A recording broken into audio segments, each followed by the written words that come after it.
America ने अभी कई देशों पर ट्रैवल बैन लगाया है।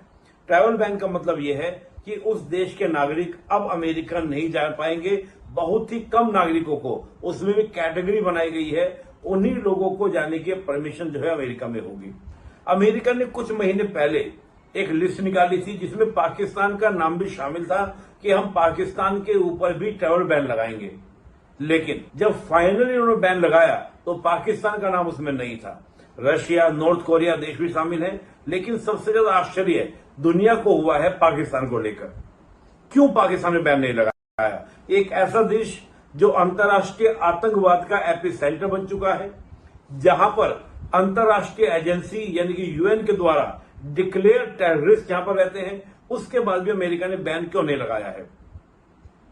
इसकी 3-4 वजह हम देखें। 3-4 वजह क्या? पहली वजह, एक तो पाकिस्तान को अमेरिका चेक एंड मैट के रूप में भारत और चीन के अगेंस्ट यूज करता है, चीन को काउंटर करने के लिए और भारत को चेक एंड मैट करने के लिए कि कभी भी भारत को बैलेंस करना पड़ जाए तो पाकिस्तान के थ्रू वो बैलेंस करेगा। दूसरा हम देखें कि जो राष्ट्रीय हित होते हैं, नेशनल इंटरेस्ट जो होते हैं, वो नेशनल इंटरेस्ट नैतिकता के ऊपर भारी पड़ जाते हैं। और अमेरिका में तो ये स्थिति है कि राष्ट्रीय हित और राष्ट्रपति के व्यक्तिगत हित, ये दोनों ही इस प्रकार से मैच हो चुके हैं कि जिनमें पहचानना बड़ा मुश्किल हो रहा है कि डोनाल्ड ट्रंप राष्ट्रीय हित के लिए काम कर रहे हैं या व्यक्तिगत हित के लिए काम कर रहे हैं।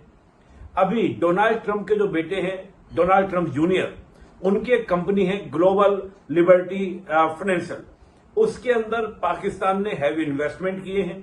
यहां तक कि जो क्रिप्टो करेंसी है उसमें भी हैवी इन्वेस्टमेंट करने की बात पाकिस्तान की ओर से की गई है और ऑलरेडी पाकिस्तान ने इन्वेस्टमेंट किए हैं। तो इससे सीधा लाभ किसको हो रहा है? डोनाल्ड ट्रंप की फैमिली को हो रहा है। उस लाभ को देखते हुए भी डोनाल्ड ट्रंप के जो सुर है वो पाकिस्तान के अगेंस्ट बदल गए हैं या पाकिस्तान के फेवर में आ गए हैं। दूसरा एक रीजन ये है कि जैसे ही अमेरिका ने कहा कि हम दोबारा से अमेरिका को ग्रेट बनाएंगे और अमेरिका में प्रोडक्शन बढ़ाएंगे, तो उसके लिए चाहिए रेयर अर्थ एलिमेंट्स, जिसके लिए अमेरिका ग्रीनलैंड की बात कर रहा था, यूक्रेन से बात कर रहा था। इधर पाकिस्तान अमेरिका को ऑफर देता है कि हमारे पास बहुत सारे रेयर अर्थ एलिमेंट्स है, आप ले लीजिए। तो उन रेयर अर्थ एलिमेंट्स के लालच में अमेरिका जो है पाकिस्तान को सपोर्ट कर रहा है। और केवल ये नहीं, आप देखिए IMF, world bank, ADB recently उनके द्वारा लोन दिलाया गया। भारत पाकिस्तान के कॉन्फ्लिक्ट में जो अमेरिका का नजरिया था, जो व्यवहार था, वो बहुत संतुष्टि वाला नहीं था। तो आपको जानकारी कैसे लगी और आपको क्या लगता है, कमेंट करें। जुड़े रहें, लेट्स क्रैक इट।